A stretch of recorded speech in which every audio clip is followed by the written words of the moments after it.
Alrighty, you're here with Greg and Amanda. Thanks for tuning in. We're here to dive in, dissect, and explore all options you have for those dilemmas and relationships that you face, that are in your face, I should say. How you doing today, Amanda? I'm good. Greg, how are you? I'm good. You got a lot of energy. I haven't seen you with that much energy before. Right? I'm so excited to talk to our caller today. Who do we have? We have Susan. We have Susan. Hi, Hi, Susan. Susan. Hello. Thanks for You're on. having me on today. How can Absolutely. we help you? So I wanted to discuss a communication problem that I am having with healthcare workers, specifically doctors that are male. So a little backstory. I have a son with significant medical needs. So I probably go to 50 plus doctor appointments within a year. And for the most part, I am the main caregiver. So I'm usually the one that's present at all of the appointments, unless there is a reason that I feel that my husband needs to be with me, if it's a new doctor or a new diagnosis or something that we need to discuss in depth. I'm going to specifically talk about a problem that I had yesterday that started about a year ago. So I took my son to see a doctor a year ago, who we had seen before, but we had a new problem. And I presented the problem to that doctor, and he completely blew me off and said, "You need to talk to another specialist about this." And so I talked to the other specialist about it, and they sent me back to the first doctor. So in that first appointment last year, they were bouncing me back and forth. And on the patient portal where you can communicate with your doctor, he just basically told me there was no reason that he had to address this because it wasn't part of his job, and basically blew me off, even though my son really needed help with this situation. So brings me to yesterday. My husband was with me because we had multiple appointments, and he wasn't necessarily with me to see that doctor. It just happened to be our last appointment, so he stayed. And we go in, and in the middle of the appointment, I bring up the same issue that we've been having, and my husband jumps in and starts saying the same things that I have already said. And I fully expect the doctor to just say, "Oh, I can't deal with this." But no. And I feel like this is happening because my husband is there. He proceeds to go into this very long explanation, options. Suddenly he can handle this problem that he could not handle a year ago. And in my brain, I always think that that's because my husband was there, because this has happened at other times too, where doctors do not elaborate because I am the only one present. But if my husband is there, especially if it's a male doctor, they suddenly tend to expand their answers and give all the information that I had been seeking for over a year. So I guess my dilemma is, how do I present myself in a calm fashion and explain to this doctor that I deserve the same explanation if I were by myself? I have a few questions. Okay. Amanda, do you want to have anything, or you want me to start? How do you want to do this? What do you No, think? you go ahead with your questions. I do just want to say, number one, that is really frustrating for you, and that is just not okay for that to happen. But yeah, let's dive into it with Greg and see what he can figure out. Oh, what I can figure out. So you said this happened other times too, Yes. with other doctors? Yes. So how many, I don't know, your son's how old did you say? He is 14. So in the 14 years, how many situations have you been in where you've thought that this doctor's just not listening to me? I need my husband there. And then he comes and they now listen. Over the years, probably 8 times. Has it ever happened where, oh, sorry. Go ahead. I was just going to say they were all with male doctors. Has it ever happened where the roles have been reversed, where your husband's gone and they don't listen to him, and then the two of you tag team the doctors and they now listen? No, he does not take my son to appointments by himself. which can be a topic for another show. So what's your thought on it? Why do you think it's happening to you? Because it's not just one isolated incident. You have it 8 times happening. What do you think's going on? You think all 8 people just don't want to, all 8 male doctors don't want to deal with a female, and so they just shut you Well, down? I'm going to say it happened 8 times, but some of those times were with the same doctor. So I think there were 3 separate male doctors that have done this to me over the 14 years that we've been on this medical journey.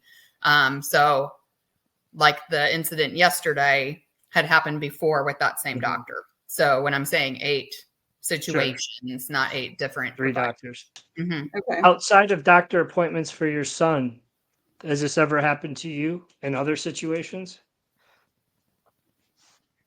Probably with school, it has happened. And that would not have been just with a male representative, just that I have felt like they are not listening or caring to hear what I have to say. Is that something that's throughout, if you look back the life of Susan, I mean, is that anything at any other point you've thought, or is it just now as an adult or married or with your son? That's a good question. Probably prior to kids in my career and prior to my marriage, when I was in a teaching career, if I brought something up to a higher up or something, a lot of times, I guess maybe I felt like my input didn't matter. And maybe it's just more pronounced now that I'm, fighting to keep my child alive, so it's more like I need to do this and have them understand me. Whereas in the past I would be like, all right, forget it. Because it was just something minor. When there's when you see someone as authority, that's when it's happening. You think, I don't like Yes. I feel, but you think that you're not on the same level. And so they're just not respecting you. Well, I don't think myself that I'm not on the same level, especially with doctors. I know more than them because he's my kid, right? So they should be listening to me and what I'm sharing, not necessarily just jumping into their medical expertise, or so they think. So Susan, what do you do whenever, sorry, Greg, I'm interrupting you. No, go. What do you do when you are in these appointments and they start listening to your husband instead of you? What do you just sit back and let them chat, or what actions do you do? I did not say anything yesterday directly to the doctor.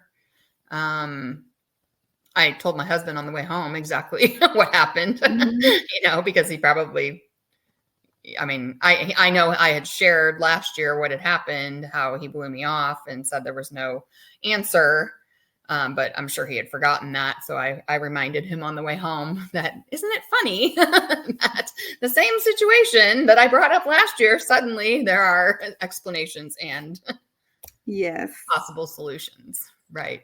So we could have handled this a year ago if you had just come with me, had I known that you needed to be there with me. But I'm wondering what would have happened if you would have said that in the office with the doctor and said, 1 year ago, and nicely and kindly, but I said this to you and you blew me off. You sent me to another doctor.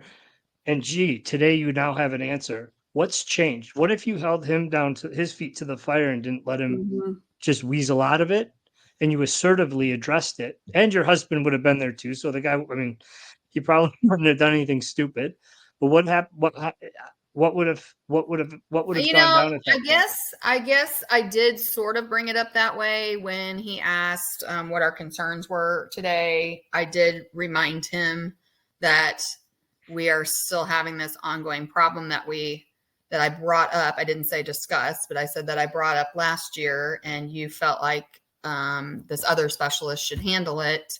I said, I've seen that other specialist. They are sending me back to you because it has to do with your expertise area. And I said I was a little frustrated because it seemed like nobody wanted to help. They just wanted to bounce us back and forth. And he didn't really reply to that. He just wanted us to expand on what the problem was again.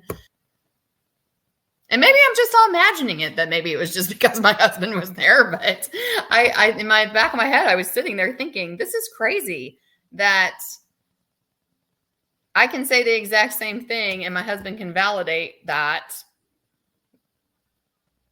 the situation is happening.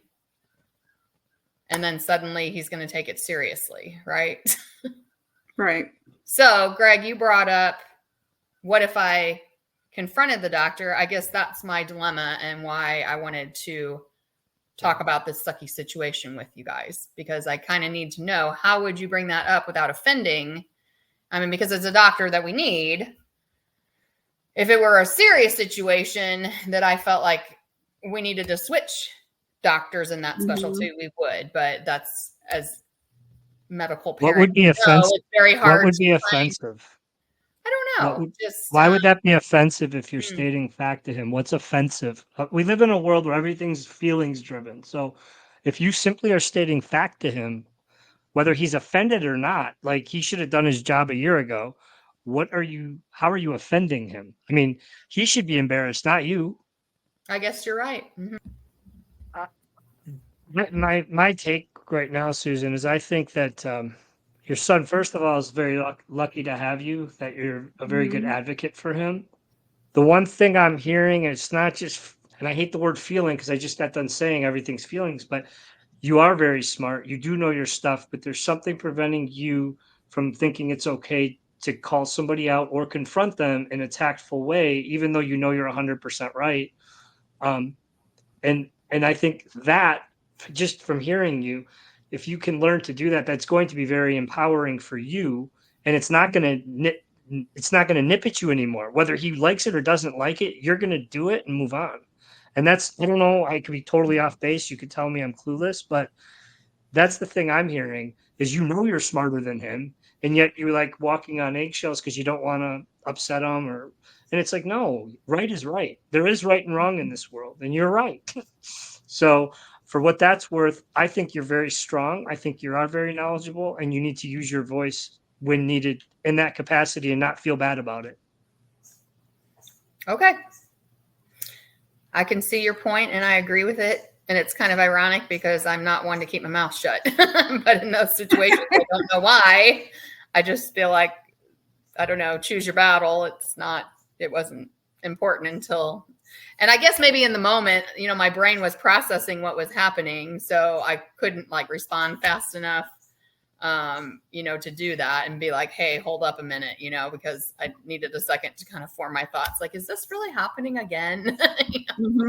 Have confidence in yourself. I can tell you're not a dumb lady. You're smart. Have confidence in it, and don't overthink it.